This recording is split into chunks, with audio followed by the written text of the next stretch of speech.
Suppose that हम एक hospital के अंदर हैं, जहाँ पे हमारे पास डेली बेसिस में बहुत सारे पेशेंट आते हैं जिनको टीबी का चेकअप करवाना होता है। और वहाँ पे हम हॉस्पिटल के अंदर एक एआई मॉडल को ट्रेंड करके रखे हुए हैं, जिसकी हेल्प से हम लोग पर्सन की टीबी का चेकअप करवाते हैं।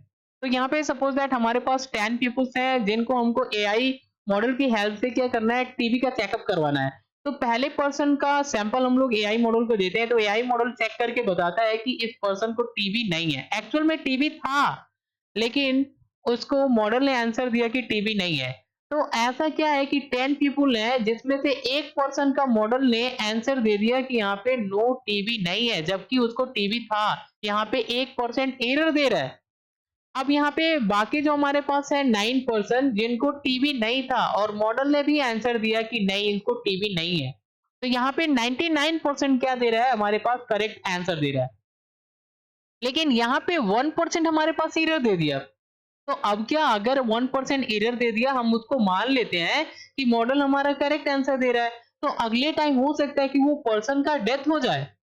तो हमको करना क्या है, यहाँ पे मॉडल एरर दे रहा है, हमको इसकी परफॉर्मेंस को मेजर करना है। तो अब हम लोग क्या करें यहाँ पे, तो इस सिचुएशन के अंदर हमको यहाँ पे कंफ्यूजन मैट्रिक्स जो होता है, इसका हम लोग हेल्प ले लेते हैं मशीन लर्निंग के अंदर मॉडल की परफॉर्मेंस को इवेलुएट करने के लिए। कंफ्यूजन मैट्रिक्स, जैसे इसका नाम ही है कंफ्यूजन मैट्रिक्स, तो इसलिए ये काफी ज्यादा कंफ्यूजन क्रिएट करता है। ये एक्चुअल में कंफ्यूजन मैट्रिक्स क्या होता है, ये जो आपको टेबल दिख रहा है, टेबल के रूप में एक मैट्रिक्स होता है जिसके अंदर यहाँ पे हम लोग सेल के अंदर वैल्यू फिल करते हैं। यहाँ पे वैल्यू क्या फिल करते हैं, true positive, true negative, false positive, false negative. जो हमारी मॉडल का प्रिडिक्शन होता है, वो सारी हम लोग यहाँ पे वैल्यू को फिल करते हैं और फिर हम लोग मॉडल की परफॉर्मेंस को मेजर करते हैं कि मॉडल कितना करेक्ट आंसर दे रहा है और कितना हमारा करेक्ट आंसर नहीं दे रहा है। ओके, तो यहाँ पे जो 1% एरर हो रहा है, इस एरर को सॉर्ट आउट करना है, तो हम लोग यहाँ पे कंफ्यूजन मैट्रिक्स का हेल्प लेके मॉडल की परफॉर्मेंस को मेजर करके देख सकते हैं कहाँ पे एरर दे रहा है, कहाँ पे नहीं। और फिर हम लोग अलग टाइप का एल्गोरिथम जो होता है, डिफरेंट टाइप्स की एल्गोरिथम का हेल्प लेकर हम लोग यहाँ पे मॉडल की परफॉर्मेंस को एनहांस कर सकते हैं।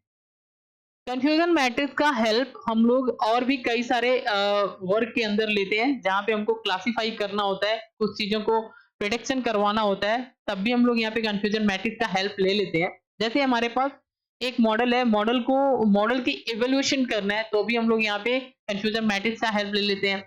मेडिकल डायग्नोसिस करना है, कंफ्यूजन मैट्रिक्स का हेल्प ले लेते हैं।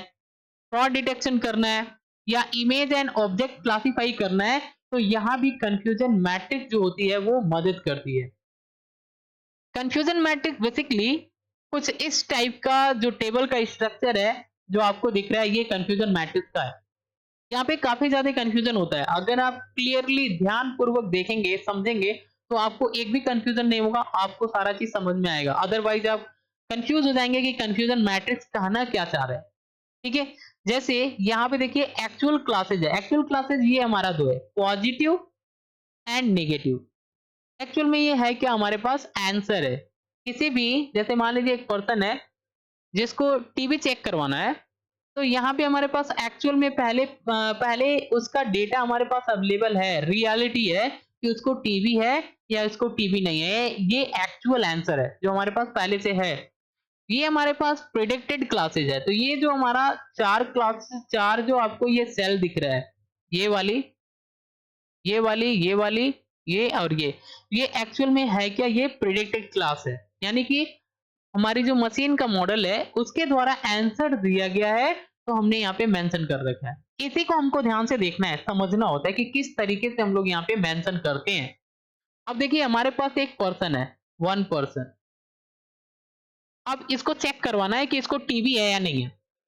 तो यहाँ पे हम लोग देखते हैं, इस वाली लाइन को ध्यान से देखते हैं, तो यहाँ पे प्रिडिक्शन है मॉडल का। जैसे हमने इस पर्सन को चेक करवाया, तो मॉडल ने आंसर दिया यहाँ पे पॉजिटिव। यहाँ पे क्या दे रहा है, पॉजिटिव। पॉजिटिव का मतलब क्या है, पी। पी का मतलब यहाँ पे मॉडल ने आंसर दिया इस पर्सन को टीबी है और एक्चुअल में भी टीबी था, तो यहाँ पे ट्रू हो गया। क्या हो गया, ट्रू। ट्रू पॉजिटिव, तो इसलिए हम लोग लिखते हैं यहाँ पे टीपी, ट्रू पॉजिटिव। ठीक है, नेक्स्ट टाइम हम लोग देखते हैं यहाँ पे, फिर हमने क्या किया, मॉडल से चेक करवाया, तो यहाँ पे मॉडल ने पॉजिटिव आंसर दिया है। क्या दिया है? पॉजिटिव, मतलब पी, यहाँ पे पी लिखा गया है पॉजिटिव। एक्चुअल में उसको टीबी नहीं था, लेकिन मॉडल ने आंसर दिया कि उसको टीबी है, तो क्या हो गया? फॉल्स हो गया। तो लिखेंगे फॉल्स पॉजिटिव, इसलिए हम लोग यहाँ पे लिखते हैं एफपी। अगली बार हमने क्या किया? चेक करवाया, तो यहाँ पे मॉडल ने आंसर दिया नेगेटिव, मतलब नो। नेगेटिव मतलब क्या है? नो। तो यहाँ पे एन आ गया। ये हमारा प्रिडिक्शन है मॉडल के द्वारा, लेकिन एक्चुअल में उसको टीबी था। तो यहाँ पे क्या था? टीबी था। मॉडल ने आंसर दिया नो, तो यहाँ पे हो क्या गया? फॉल्स। तो हम लिखेंगे फॉल्स नेगेटिव, इसलिए लिखते हैं यहाँ पे एफ एन। ओके, तो इसको हम बोलते हैं टाइप 2 एरर और इसको हम बोलते हैं type 1 error. Okay, next time हम लोग देखते हैं यहाँ पे, तो मॉडल ने आंसर दिया नो, यानी कि नेगेटिव, यानी कि उसको टीबी नहीं है, और एक्चुअल में हमारे पास यहाँ पे जो डेटा पड़ा हुआ है ये बता रहा है कि पर्सन को टीबी नहीं था, तो ट्रू हो गया। तो लिखेंगे ट्रू नेगेटिव, इसलिए हम लोग लिखते हैं यहाँ पे एंटी। ओके, तो इस तरीके से कंफ्यूजन मैट्रिक्स के अंदर हम लोग डेटा को फिल करते हैं। अब यहाँ पे कई सारे और भी क्वेश्चन पूछी जाती है, जैसे सेंसिटिविटी फाइंड करना है, एक्यूरेसी फाइंड करना है, प्रिसीजन है, नेगेटिव प्रिडिक्टिव वैल्यू फाइंड करना है, ये आपको क्वेश्चन पूछी जाती है। तो यहाँ पे ये जो फॉर्मूला है, इसकी हेल्प से हम लोग क्या करते हैं? ये सारी वैल्यू फाइंड कर सकते हैं। Sensitivity, accuracy, precision, negative predictive value, इन सारी वैल्यू को हम लोग यहाँ पे फाइंड कर सकते हैं। अब यहाँ पे हमने रैंडमली वैल्यू ले लिया कि 80% ट्रू दे रहा है मॉडल हमारा, और यहाँ पे 20% फॉल्स आंसर दे रहा है। यहाँ पे हमने ले लिया, यहाँ पे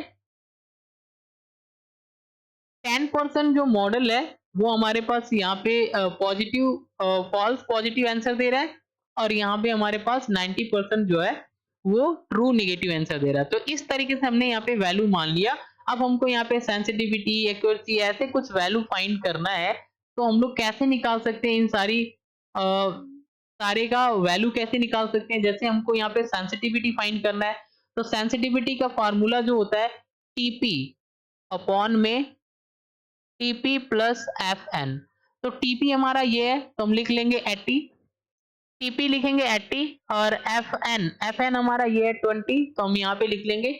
इस सबको जब सिंप्लीफाई करेंगे तो हमारे पास आंसर आ जाएगा 0.8। स्पेसिफिसिटी अगर फाइंड करना है, तो यहाँ पे जो फार्मूला है टी एन अपॉन में T N plus F P, ये फार्मूला हम लोग यहाँ पे अप्लाई करेंगे। इसकी वैल्यू 90 है, इन दोनों की वैल्यू ऐड करेंगे तो 100। अब सिंप्लीफाई करेंगे तो हमारे पास आएगा 0.9। एक्यूरेसी फाइंड करना है, तो ये हमको फार्मूला अप्लाई करना है, तो यहाँ पे इसकी वैल्यू है 80, इसकी वैल्यू हमारे पास है 90, और ये दो वैल्यू आपकी 100 हो जाएगी। इन दोनों की वैल्यू हमारे पास क्या आएगी? 100। जब हम इसको सिंप्लीफाई करेंगे तो हमारे पास आएगा 8.5।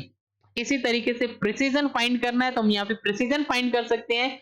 नेगेटिव प्रेडिक्टिव वैल्यू फाइंड करना है, तो इस तरीके से हम लोग यहाँ पे इस फार्मूले की हेल्प से नेगेटिव प्रेडिक्टिव वैल्यू फाइंड कर सकते हैं। तो आज के लिए बस इतना ही। Thanks for watching. अगर ये वीडियो इन्फॉर्मेटिव लग रही है तो चैनल को सब्सक्राइब करिए एंड शेयर करिए। Thanks for watching.